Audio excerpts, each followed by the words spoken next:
Hi, this is Gail Kimball, and I'm just delighted to have with me some outstanding professionals who are right in the thick of what we're interested in talking about. And Divani Banjari Stevens is the head of the Counseling Center at Chico State, and Chris Sims is a counselor, licensed clinical social worker.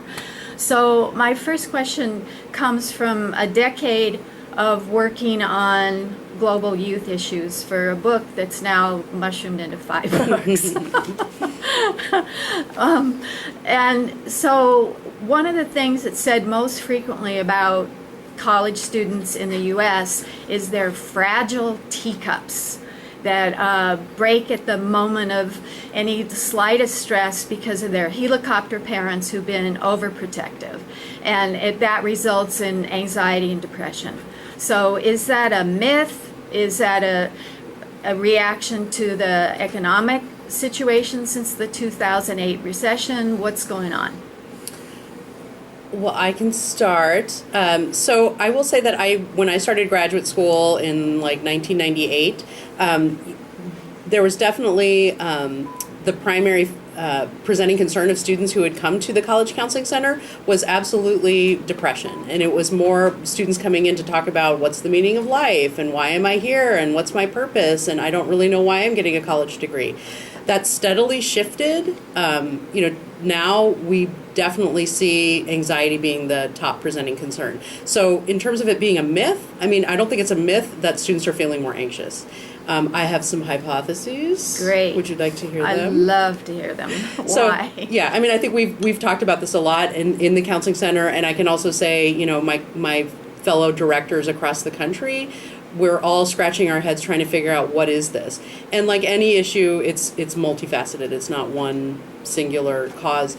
But I do think that in the last 20 years, there has been this shift from kind of normal developmental suffering, right, that comes along with growing up and becoming an adult.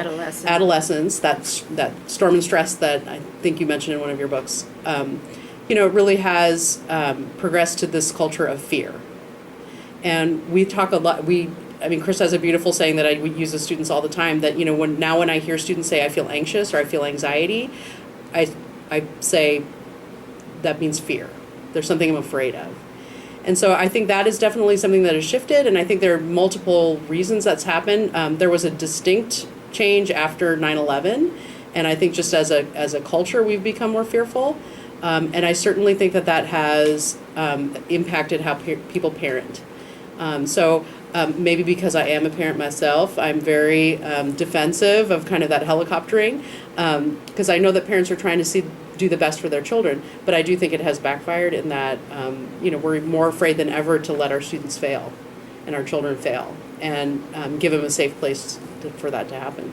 But one study I saw said that the students' self-report of anxiety had increased from 49% in 2009 to 54% in 2014. So that's over half the students saying they feel anxious.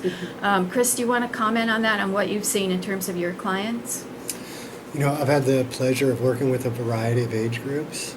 And so I've been working at the counseling center the last couple of years, and I wasn't really sure what to expect.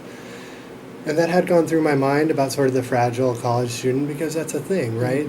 That's a rumor out there. But I have been confronted with heroic stories from clients, and it's not easy. Like the pressures that they face would make anybody anxious. Any thoughts that I had about the mythological fragile college student have been dispelled by my work with them. And what is causing that burden? What are they burdened by that makes them anxious for legitimate reasons? So the patterns that I recognize are a sense of responsibility that's over and above what their real responsibilities are, both to themselves but also to their parents, to try to achieve for their parents, but also their professional goals. And then the lack of self-care, a lack of recognizing how much pressure they're under and how much care they need for themselves to keep up the pace. So what do you suggest to them in terms of care? How can they fill up their batteries, charge their batteries? Yeah, I will say that one thing that seems to resonate with the students is when we talk about, so what is behind or what is underneath that sense of self-worth, right? And so we'll talk about like how, there are all these external things that help us understand, who we are and if we're succeeding. And so we'll talk about like, some days I do well on a test, and then the next day my car gets broken into, and then the next day I, break up with my partner. And so we all have these series of ups and downs. So someone who has that core strength or that sense of core worth, they have the ups and downs, but it doesn't rock that sense of core self.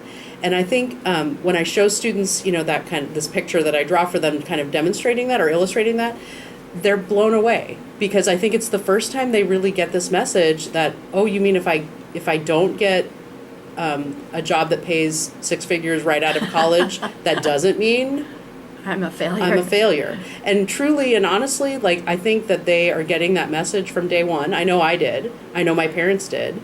So I think we're all sending that message, over and over. So when we talk about self-care with them, it really is a lot of it like self-compassion.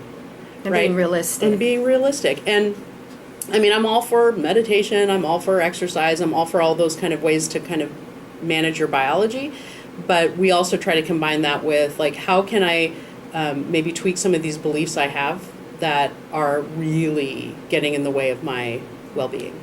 How much of that comes from the recession, from, the huge student debt and worry about paying that debt? And yeah, I mean, it's legit stuff that they come to us with. So again, after 9/11, there was a real shift I saw from students who had come in, again, with that kind of meaning of life question, and it shifted to, I'm stressed out about my financial aid check not coming in because my parents needed to pay the mortgage because my dad lost his job. And so that was a real eye-opener for me, that, these things that they're worrying about and, that they're so fragile about, it was legit stuff. It was legitimate. What really struck me in terms of how little attention is paid to it in reading national studies, I came across just two that mentioned 2 sentences each. Young white women are driving the increase in anxiety. And I asked a high school class in Chico about that, but everyone, the boys and the girls, said, yes, we're anxious. Mm-hmm. Yes, we're depressed. And I said, why? And they said, because we're studying. Our parents are pressuring us to get A's so we get into a good college. We're working, some of us. Maybe a quarter of that class was working, doing paid work. They have volunteer activities, so they'll look good for their college app. And then I said, well, what about the girl part? And of course, what you would expect, the guys said, we're social, they didn't use that word, but we're socialized not to ask for help. Mm-hmm. And then the girls added something that I never would have thought of, was drama. They said our girls' friendships are so intense, there's more drama. But I wonder what you two have seen in terms of why. Chris, you said 64% of the clients are female? Yeah, 65%, which is different from the population of the university as a whole. Which is 53%. Mm-hmm. I think underneath all that stuff, a lot of this stuff is a sense of competition and the idea of what a human life is supposed to be like. Wow. You know what I mean? And so there's like this distortion about, like you were talking about, making all these figures, getting out of college and stuff, and whether that's from the media or from their parents or just some idea that they have. Or the recession. Yeah, but once that process starts about feeling anxious or depressed, it's a very isolating thing. So I'll see clients and they come in with the same complaints, and they think that they're suffering something unique. Mm-hmm. But it's just because there's a lack of authenticity maybe with what it is to be a human being right now. Because they have too high expectations for their performances? Or they've been given too high expectations. I mean, I think this is where I'm really shifting gears, that I think everything I learned in grad school is about how to help that individual kind of shift their beliefs and shift their, their behavior. More and more, I mean, I'm blaming the environment, right? Students will come in and I'll say, look, this was done to you. I will say, Chris and I both have young kids who are still in school, and I'm concerned, right? Like even with my own children, I can see how I'm being asked to helicopter, right? I'm being groomed to helicopter in that, like, here's how you can check on your students' grades. Here's, we're really, my kids are in 6th grade. and we're already getting a lot of messages about, here's how we're going to prep them for college. When I was in 6th grade, I'm pretty sure that, I was still, playing with, dolls and, just playing with my friends. And so I think this is an environmental shift. It's this culture of scarcity that I think we really need. That's the paradigm that I would like to see shift. I think that hits the nail on the head. It's neoliberal capitalism's culture of scarcity. Yeah, there's some, and I think students feel that there's a sense that something's missing from my life, and whether that's like they're comparing themselves or like that competition piece, right? That and social media really sets that up. It does. I mean, I'm also very cautious about blaming social media because, like I said, I just came from an event that the students were doing where they're using social media to communicate with each other about their mental health concerns, right? So I think it can be such a powerfully positive tool, but I do think that it's also a way. For me, it's just another way to compare yourself to the Joneses, right? I think we've done it in time in memoriam, right? I don't think that's a new thing. I think it's just faster and easier now. And you could count how many likes and how many negative comments on your Instagram account or And I do think that's real. I do hear from more students who will come and they'll talk about FOMO. So FOMO is the fear of missing out. That's great. And they really do have that sense of like, why wasn't, now all my friends are at this bar or at this party, and I got left out. So I think that's a real thing, but I have FOMO, right? And I'm supposedly a grown-up. So, I think that for me, I think it's the same issues that counselors have been dealing with, but maybe we're not normalizing that struggle as much, and then certainly we're not emphasizing resilience as much. That it's not that you're not going to have struggles, but can you bounce back when you have a struggle?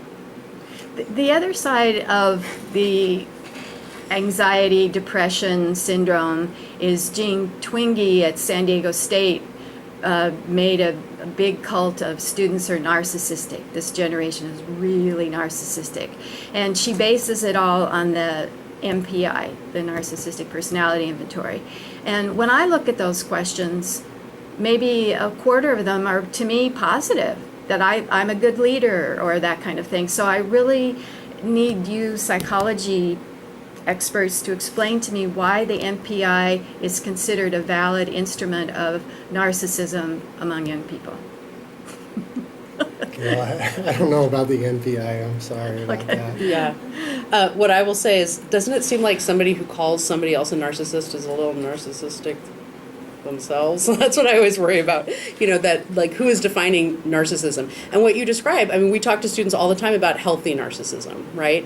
That there is, that's what self-worth is all about. It's that sense of I am worthy of taking care of myself. I am worthy of my voice getting out there. I'm worthy of my opinion. She says that narcissism are like Trump, where it's you're look down on other people, don't care about other people, are willing to step on other people, expect to be entitled. So that goes pathology. Along with the So that's pathology. And so I think what's important to remember is that, pathology generally, that we have base rates, right? So we have, just like a bell curve, right? So there's always going to be this element that is more, that narcissism that isn't, that's outside the norm. It's a disorder. It's a disorder. So do I think that our students, like more of our students are, meet the criteria for a personality disorder? I just haven't seen evidence of that. Oh, good. And I agree. And one of the things that I talk a lot to my clients about, and it goes with that self-compassion piece, is appropriate self-centeredness, where a lot of their responsibilities are hooked into what they think other people need from them. And that's that competition piece, like keeping up with the Joneses, like you said, or what their parents need, or what their parents expect, what their professors expect. But by being appropriately self-centered, they can sort of consider their own needs. Mm-hmm. Well, do you find that there are disordered narcissistic people that are on the Trump syndrome, that are disordered in terms of, because Twenge said it's really common now. It characterizes this generation. Well, so, the thing to, I think, remember is, so the heart of a lot of those, pathologies is a lack of empathy. And, I will say that, yes, we have students who come in who may not be able to put themselves in somebody else's shoes. But the other piece of that narcissism is, you can, if you just wipe away one layer, it's a real sense of emptiness. And like, those students will describe a sense of abandonment. They don't feel like there's a there, right? Like they don't have a sense of identity that they can hang on to. So I guess like I have a different, when I hear entitled, or when I'm experiencing somebody that I know would be described as entitled by others, I mean, that's part of what we love to get in there and kind of see, like, what is really going on there. And it's often a story of, my needs didn't get met, and I didn't learn how to ask for what I needed. So I'm going to take it. Well, yeah, maybe. I mean, maybe, right? Like, so I think it's just, what's hard is that a student who maybe is more dependent and more kind of depressed and more kind of pulling from us that sense of, compassion, has the same underlying, sense of abandonment, sense of, insecurity, or whatever that is. We just, like, our social, structure says it's okay to feel sorry for that person. But somebody who is more aggressive, we're gonna say that, they don't deserve as much of that compassion. So if you could put a percentage on it, both of you, do you see any kind of narcissistic, on the disordered side in terms of your clients, or not? I wouldn't categorize any of my clients as narcissistic. Mm-hmm.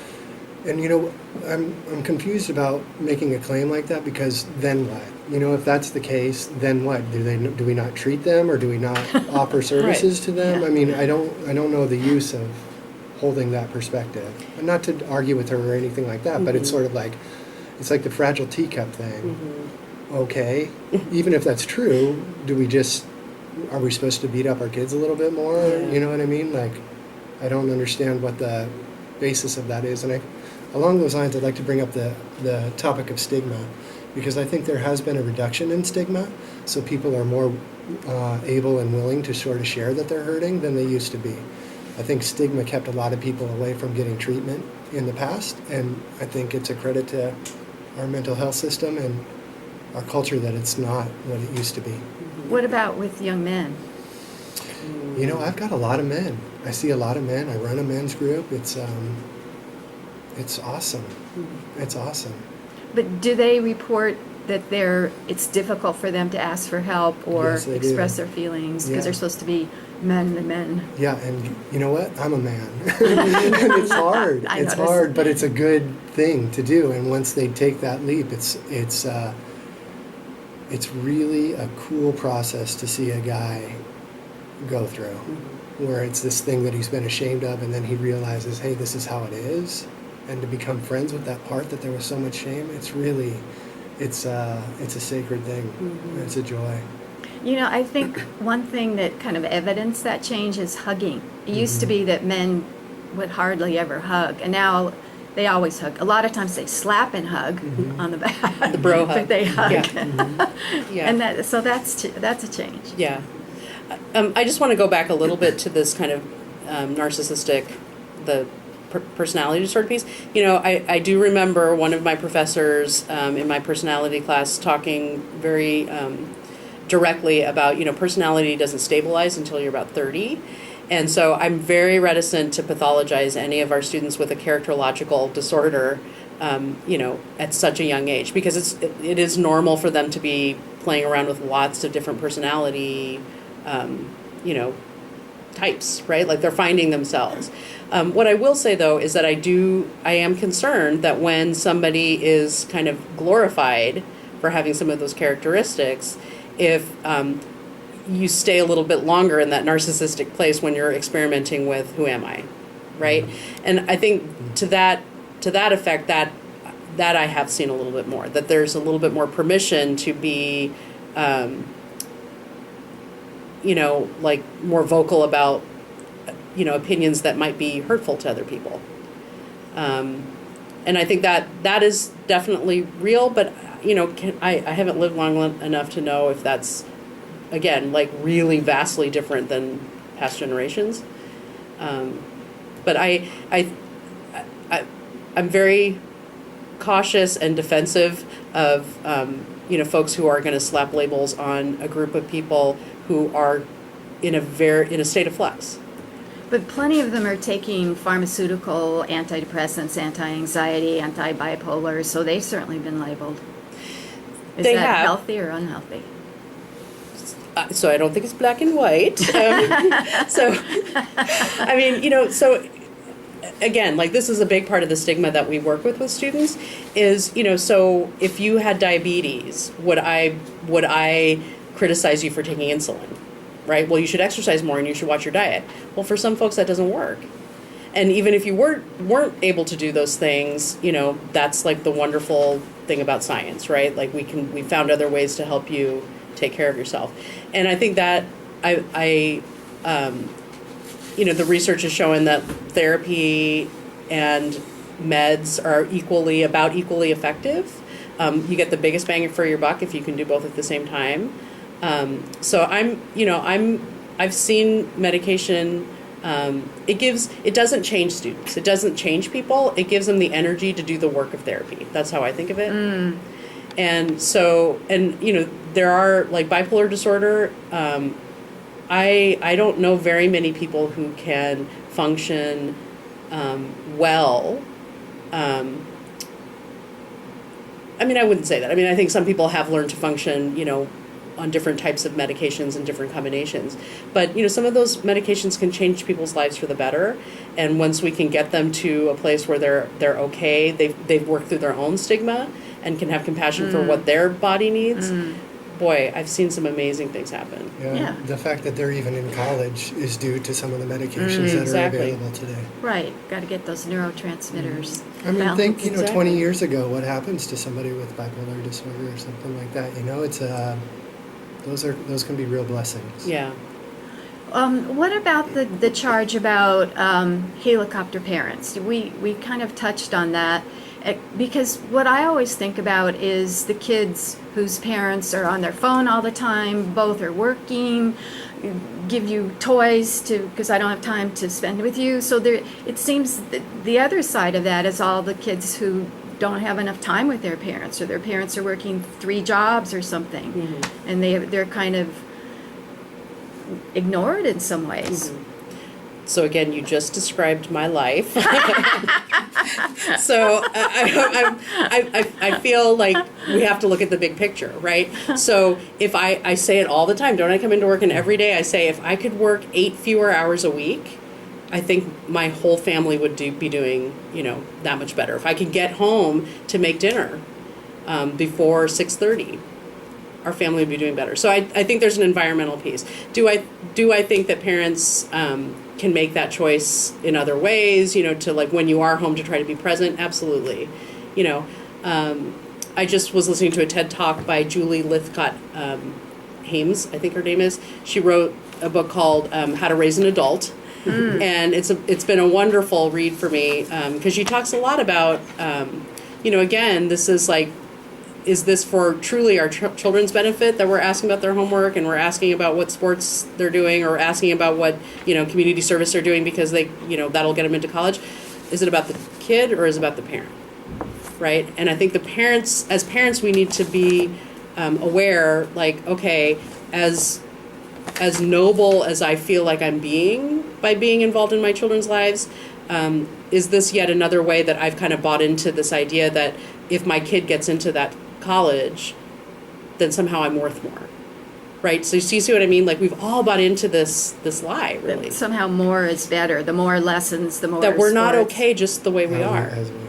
I read a really interesting study that kids learn to deal with stress by playing, like playing hide and seek or chase or something. You learn how to deal with stress, primate little ones and human little ones. So if they're never in a free, structured place, they don't learn how to deal with stress. Right.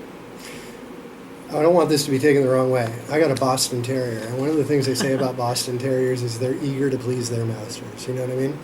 And I feel sometimes like some of those college students I work with are really eager to please their parents. So they're going to college for themselves, but they're also going for their parents. And more than failing for themselves, everyone, almost every single one that I've talked to that's been worried about failing a class, the number one concern is, I'm letting my parents down. Absolutely, and I think that's especially true for, we have, a lot of first generation students, so they're the first in their families to go to college. Especially Latinos. Absolutely, and boy, that is not just their dream. That is a whole Generational. community's Yeah. dreams, and so again, I think those are the environmental pressures that for us to say they're not dealing with their anxiety well or they're fragile, I think is too simplistic. Beautiful. Anything else that you'd like to add in the couple minutes we have left? 2 minutes? About your students, what you see, what you'd like to see for them? Yeah, so they need more resources on campus. So I was just reading an article about, as this changes, right? Like more students are needing or asking for services, mental health services on campus. Every director of a counseling center is going to tell you we need more staff, right? In addition to that, I think the students also are asking for a different kind of counseling. They're wanting something that's a little bit more organic. That's not necessarily this come and go into a room where we're going to close the door and we're going to talk about things in secret. They're more comfortable, talking to their peers and talking to people about what's going on. And so I would love to see us be able to, right now we are so impacted that my staff can't get out and do some of that less formal work. And so that's certainly something that a lot of college counseling centers are trying to do, but balancing that with, we have people coming through our door that we have to. That are in crisis. Yeah. But you have